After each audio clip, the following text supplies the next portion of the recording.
Hello भाई, कैसे हो आप सब। आशा करते हैं आप सब ठीक होंगे। आज मैं फिर लेकर आया हूँ प्रोनाउन का एक और पार्ट है, इंडेफिनिट प्रोनाउन। कौन सा प्रोनाउन? Indefinite pronoun. इंडेफिनिट का मतलब होता है अनिश्चित। अनिश्चित का मतलब होता है कि जो श्योर ना हो, निश्चित ना हो, जिसमें क्या एक तरह से हम कह सकते हैं कि संयोग जिसमें हम दर्शाएं। जैसे में हम निश्चित जो श्योर हो उसके लिए क्या कहते हैं, जैसे राम के पास एक पेन है, या राम के पास एक गाड़ी है, राम के पास अपना घर है। ये निश्चित चीज़ है क्योंकि हमें भी पता है और उसे भी पता है। लेकिन जैसे ही हम कहते हैं किसी के पास एक पेन है या यह मार्कर राम का है, तो इसमें तो ये कंफर्म है कि यह मार्कर राम का है, यह पेन राम का है।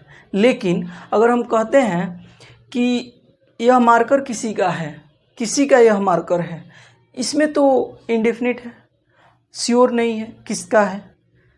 बस इसी को दर्शाता है इंडेफिनिट प्रोनाउन। इंडेफिनिट प्रोनाउन, जैसा कि हमने इसके बारे में आपको स्पष्ट रूप से समझा दिया कि अनिश्चित का बोध जिससे होता है उसको क्या। आइए देखते हैं इंडेफिनिट प्रोनाउन में कुछ टर्म होते हैं जिनको हम लोग यूज़ करते हैं। जैसे में एक होता है बोथ।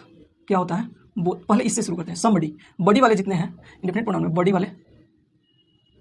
वाले, थिंग वाले और वन वाले। ठीक, थिंग वाले और वन वाले। जैसे में बड़ी वाले में क्या क्या आते हैं? समबडी,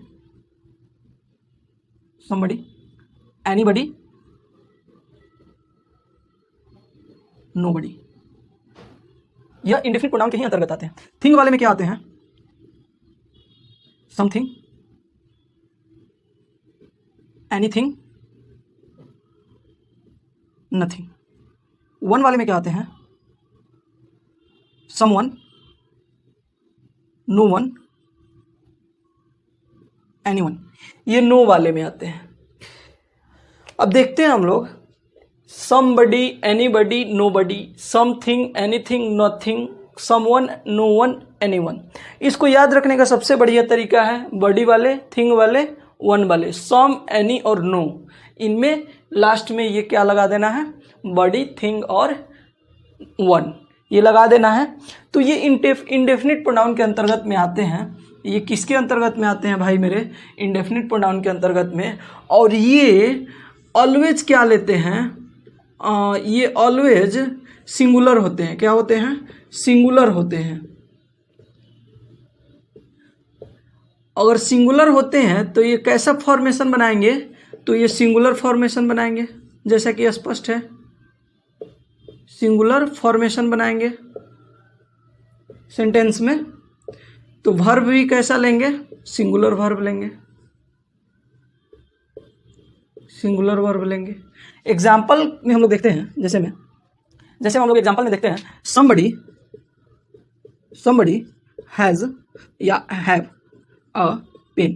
किसी के पास क्या है? एक कलम है। तो somebody कैसा फॉर्मेशन बनाता है? यहीं से स्पष्ट है हमको यहाँ से कि somebody सिंगुलर फॉर्मेशन बनाता है। अतः हम कह सकते हैं इसी बिहाफ पे कि somebody हैव नहीं लेगा, क्योंकि हैव प्लूरल वर्ब होता है। क्या लेगा? हैज़ लेगा। क्या लेगा? हैज़ लेगा।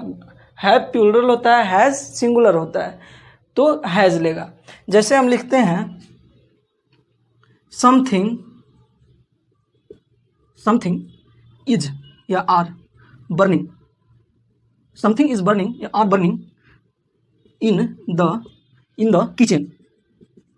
किचन में कुछ जल रहा है। क्या? किचन में कुछ जल रहा है। अब यहाँ पे हम लोग देखते हैं समथिंग।